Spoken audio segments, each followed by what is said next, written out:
Hello everyone, Linda Israel here, and I'm sharing a video with you for two reasons.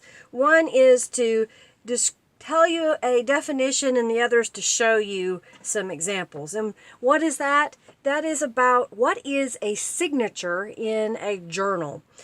A lot of people ask because they don't quite understand how a journal is put together, and in case of what I do a lot of is junk journals. So a signature is a grouping of papers that are bound to a spine.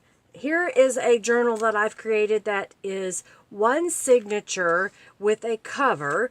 And if you go to the center of the signature in this case,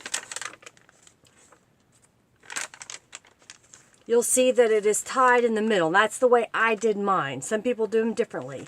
But basically, this is one sheet of paper that's been folded in half.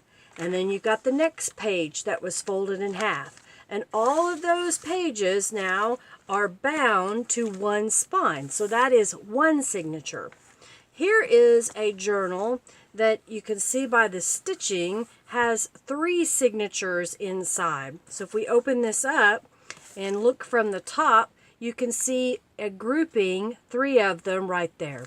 So these were a grouping of pages, again folded in half and then sewn to or bound to a cover.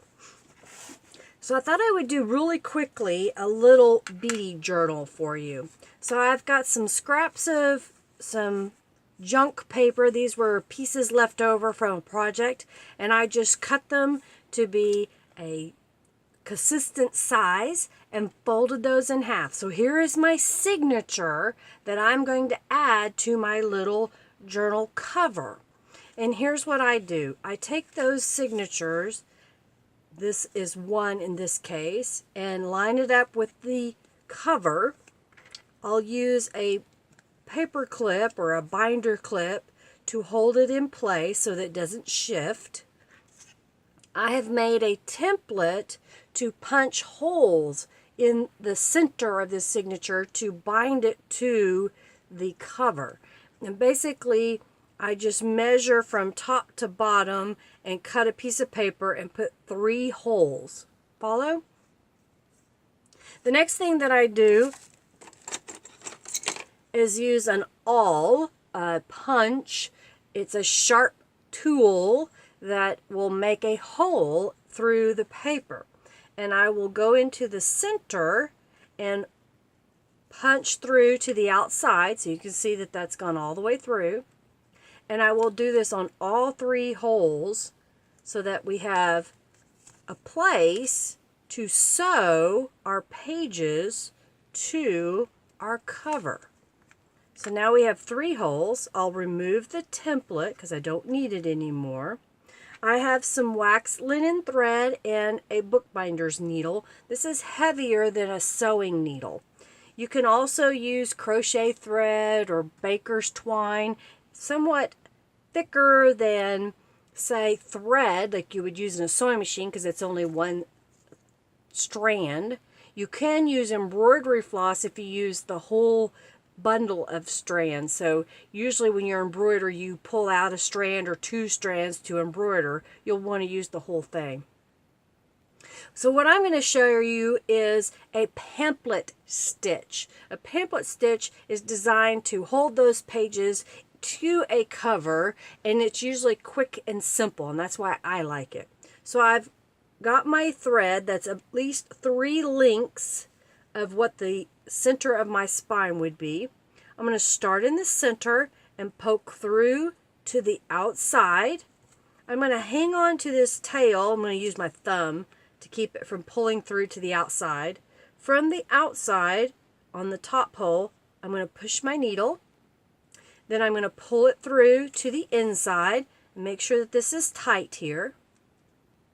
What I do is turn my book just a little bit and hold this thread out of the way. Take the needle, go back through the center, out to the outside, and pull this.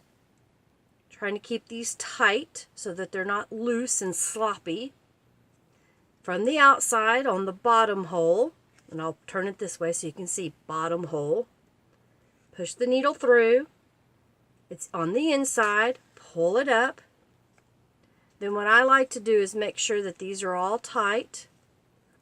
I will take the needle and slip it under the top thread that is in place and pull it down. And then I tie a square knot. And a square knot is this.